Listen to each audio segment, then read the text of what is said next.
Hello, my dear student. Welcome to the subject name is Environmental Science. And today we are going to discuss another topic of Unit 6, that is Lecture 55 and Climate Change and Global Warming. Now start with the reference part. Today PPT has been made from these following sources. And for the link, you can go through this link.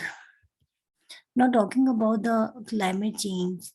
Climate change is basically means sum of total all the statistical weather information of the atmospheric element which specified area over a long period of time. It means that whenever the long-term change occur in a weather, that long-term time change that exists over the long period of a time, that change is known as climate change. तो लंबे समय तक जो भी weather में information जो भी weather में चेंजेस रहते हैं और जितने लंबे समय तक जितने भी वेदर में चेंजेस रहते हैं that exist over a long period of a time, that change is known as climate. और वेदर क्या होता है? वेदर एक short term kind of change होते हैं नेचर में।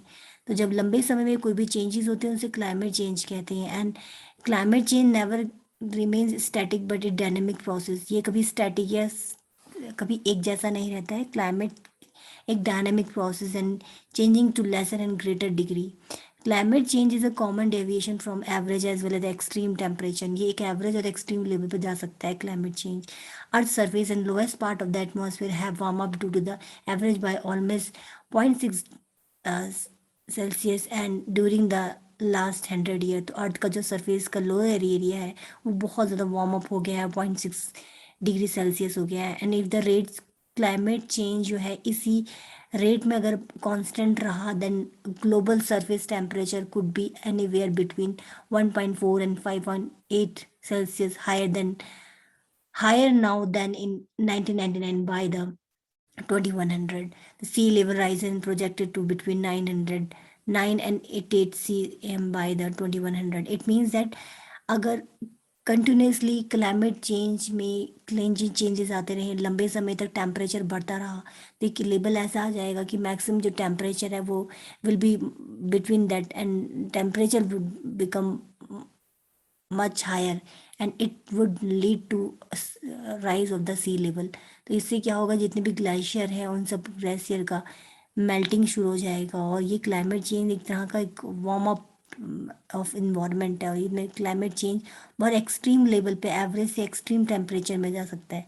तो this is all about the basically to control the climate change. United Nations Framework Convention on Climate Change UNFCCC 1992 and the Kyoto Protocol KP 1997 represent first step taken by the international community to protect the climate system from man-made interference. So man-made interference means man-made activity के कारण जो भी climate change आ रहा है उसको control करने के लिए एक international community बनाई गई थी जिनका नाम है UNFCCC 1992 and Kyoto protocol KP 1992। जिन दोनों कम्युनिटी ने मिलकर क्लाइमेट चेंज को कंट्रोल के लिए एक कन्वेक्शन बनाया जिसके लिए हम ताकि हम प्रोटेक्ट कर सके क्लाइमेट चेंज को फ्रॉम मैन मेड इंटरफेरेंस और man made kind of activity.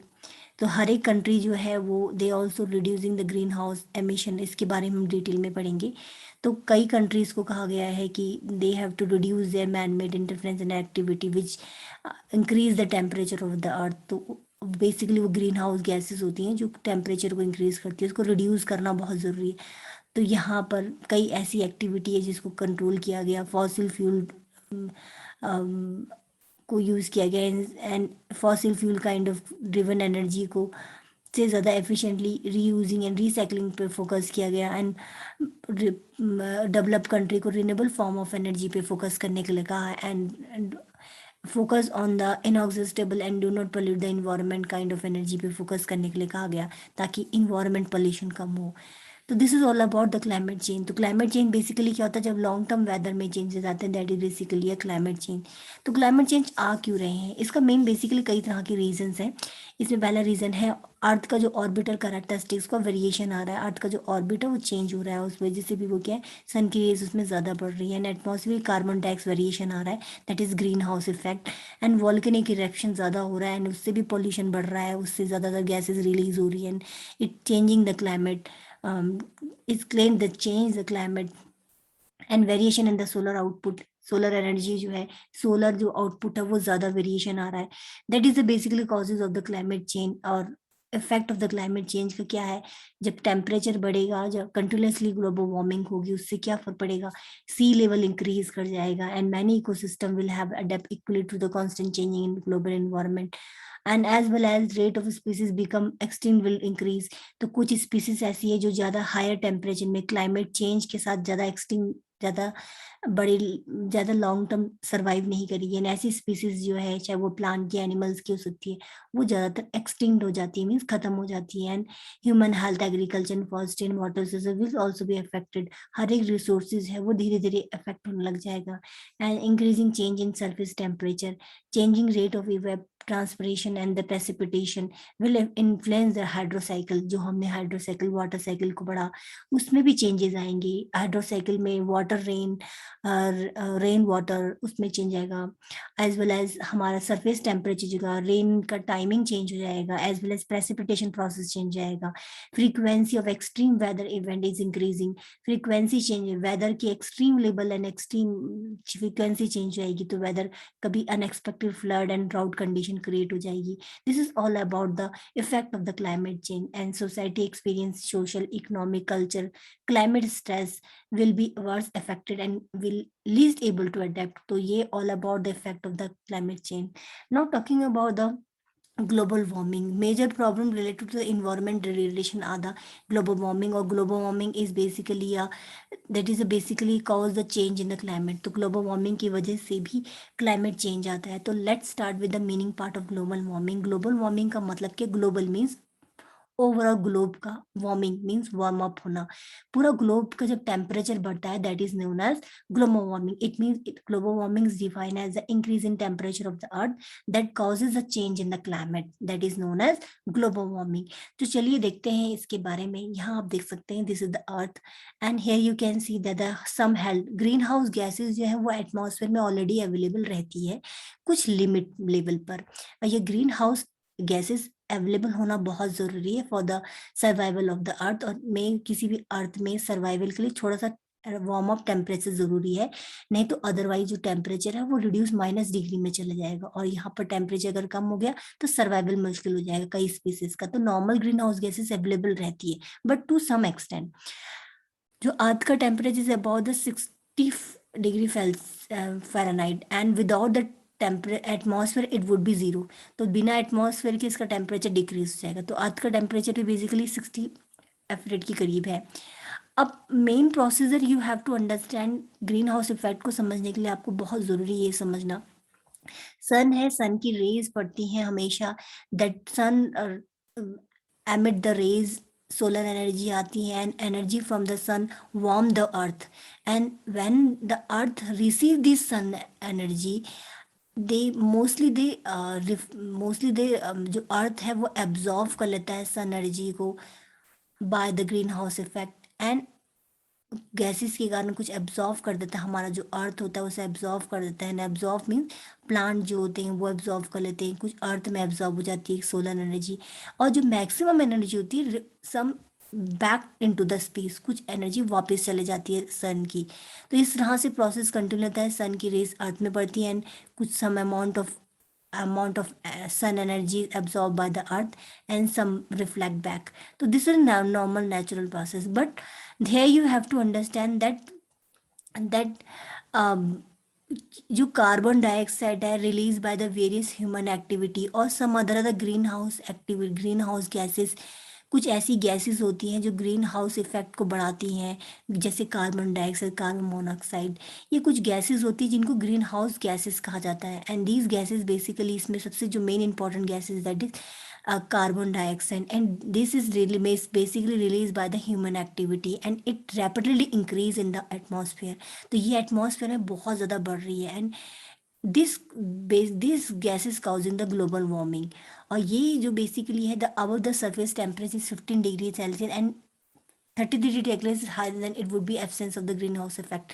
तो बेसिकली यहाँ पर आपको ये देखना है विदाउट द, अगर ये गैसेस अगर एटमॉस्फेयर में ज़्यादा से ज़्यादा अमाउंट में होगी तो उससे क्या होगा, ह्यूमन एक्टिविटी मीन्स यहाँ पर आपको समझना बहुत ज़रूरी है कि इंडस्ट्रियलाइजेशन, पॉपुलेशन ग्रोथ, पॉल्यूशन, ये सबसे क्या होता है, ये ग्रीन हाउस गैसेस जो है वो बहुत ज़्यादा लेवल में आ जाती हैं। एंड कार्बन डाइऑक्साइड, मोस्टली जो carbon dioxide is basically a green, basically a main cause of the global warming, and जो carbon dioxide in the atmosphere increase by the 31 31 मतलब 31 level percentage, and since pre-industrial time, and now it level is increasing. तो CO2 जो है बहुत ज़्यादा increase कर गया and still increasing. तो इससे क्या हुआ कि मोस्टली जो गैसेस हैं वो इंक्रीज कर रही है। तो यहाँ पर हम इस चीज़ को देखते हैं, जो ग्रीन हाउस गैसेस है अर्थ में बहुत इंक्रीज कर रही है। ये जो आप 3 स्टार देख रहे हैं, this is basically green house gases. तो क्या होता है, सन से जितनी भी एनर्जी आती है वो कुछ अर्थ एब्जॉर्व कर लेता है एंड कुछ रिफ्लेक्ट बैक होती है। But due to the there is की ग्रीन हाउस गैसेस कौन सी है? Carbon dioxide, chlorofluorocarbon, methane, nitrous oxide. ये basically main kind of gases which are responsible for the global warming, और इन गैसेस को हम ग्रीन हाउस गैसेस कहते हैं। ये एटमॉस्फेयर में बहुत ज़्यादा मोस्टली अवेलेबल होती है, और ये गैसेस अगर नॉर्मल से ज़्यादा लेवल में अगर होती है तो ये क्या करती है, अर्थ के जितना भी हीट होती है उसको एब्जॉर्व कर लेती है, एज वेल एज अर्थ जो रिफ्लेक्ट बैक करता है हीट को उसको भी एब्जॉर्व कर लेती है, और मैक्सिमम हीट को बाहर नहीं जाने देती है इनटू द स्पेस। तो इससे क्या होता है, जो हीट होती है वो अंदर ही अंदर रह जाती है, मीन्स अर्थ में ही रह जाती है। एंड मोस्टली जो सोलर एनर्जी है, विच सोलर जो सनलाइट है, और सोलर सोलर जो सन एनर्जी है, जो सनलाइट है, वो रिफ्लेक्ट बैक नहीं हो पाती इनटू द स्पेस, और इससे जो अर्थ का टेम्परेचर है वो कूल डाउन नहीं हो पाता। और मोस्टली जो हीट होती है basically absorb by this green house gases, and it increase the temperature of the earth. तो this is basically process known as green house effect और ग्रीन हाउस वार्मिंग। तो ग्रीन हाउस वार्मिंग क्या होती है? Basically green house warming is basically due to the green house gases, and green house gases basically carbon dioxide, chlorofluorocarbon, methane and nitrous oxide.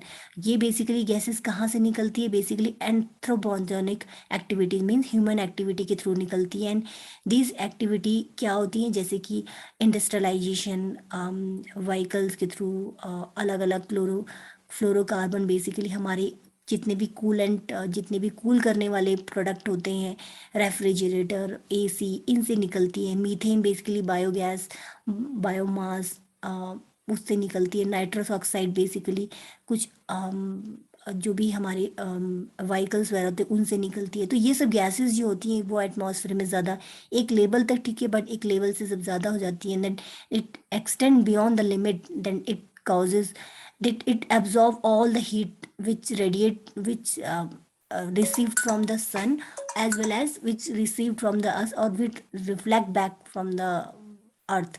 तो जो भी heat बाहर जा रही है उसको भी एब्जॉर्व कर लेती है, अर्थ की हीट को भी एब्जॉर्व कर लेती है। एंड ओवरऑल ये गैस जो होती है ग्रीन हाउस गैसेज, ये ओवरऑल टेम्परेचर को इंक्रीज करती है। And this is all about the global warming. और इससे मैंने आपको बताया किस तरह से ग्लोबल वार्मिंग बढ़ रहा है इन गैसेस के कारण। और यहाँ पर इंपॉर्टेंट ये गैसेस है जिनको आपको पता होना चाहिए, इनका लेवल कितना है। 57 लेवल सबसे ज़्यादा कार्बन डाइऑक्साइड का है। 25% जो है वो क्लोरोफ्लोरोकार्बन का कंट्रीब्यूशन है ग्लोबल वार्मिंग में, एंड 12% मीथेन का, एंड 6% नाइट्रस ऑक्साइड का है। And what is the effect of global warming? अगर अर्थ का टेम्परेचर कंटिन्यूसली इंक्रीज करेगा तो इसका इफेक्ट क्या होगा? Effect means what impact, more heat waves का क्या फर्क पड़ेगा? मोर हीट वेव्स होंगे तो expansion of the desert area, means सूखा ज़्यादा हो जाएगा। And natural fire in the forest area में ज़्यादा अचानक से नेचुरल फायर स्टार्ट हो जाएगी। And more evaporation of the water from the ocean and water bodies, evaporation ज़्यादा हो जाएगा, ज़्यादा से ज़्यादा पानी इवेपरेट होने लग जाएगा। And melting of the ice cap in the Antarctic and Antarctica region, तो मेल्टिंग ऑफ आइस स्टार्ट हो जाएगा, जिससे कि फ्लड कंडीशन क्रिएट हो जाएगी, सी लेवल बढ़ जाएगा, and more cloud formation in the atmosphere, and shorter and warmer winter cloud couple with longer and shorter summer start हो जाएगा। Change in the rainfall pattern, rise in the sea level, and flood and submerge of the long line coastal area start हो जाएगा। Disturbing in the farming, farming बिल्कुल disturb हो जाएगी, बिल्कुल farming totally depend upon the rain water, and rain water अगर change हो जाएगा तो rain water rainfall pattern change हो जाएगा, मोर ड्राउट कंडीशन क्रिएट हो जाएगी, impact on animals human beings and plant. तो इन सब का सर्वाइवल बेसिकली नॉर्मल टेम्परेचर में होता है, but due to the global warming animals and human beings जो है वो इस मैक्सिमम इस ग्लोबल वार्मिंग को, ज़्यादातर इम्पैक्ट को बेयर नहीं कर पाएंगे, and this is basic create a harmful effect on the plant and animals. तो as you know that we have studied, but now you know how to control and remedial measure is an important, most important tool. Whenever we talking about any kind of problem, we should know how to control and remedial measure we have. So some remedial and controlling measure of the global warming are listed as ये। तो हमें पता होना चाहिए, हर एक problem तो पता होती है, बट हमें उस प्रॉब्लम का सोल्यूशन पता होना बहुत ज़रूरी है।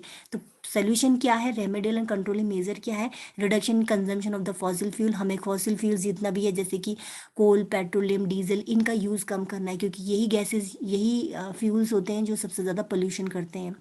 And use of the biogas plant, हमें बायोगैस प्लांट को, नेचुरल रिसोर्सेज को यूज़ करना है। Use of the nuclear power plant का यूज़ करना है। इंक्रीजिंग फॉरेस्ट कवर, हमें फॉरेस्ट कवर को, प्लांटेशन इंक्रीज करना है, ज़्यादा से ज़्यादा फॉरेस्ट होने चाहिए।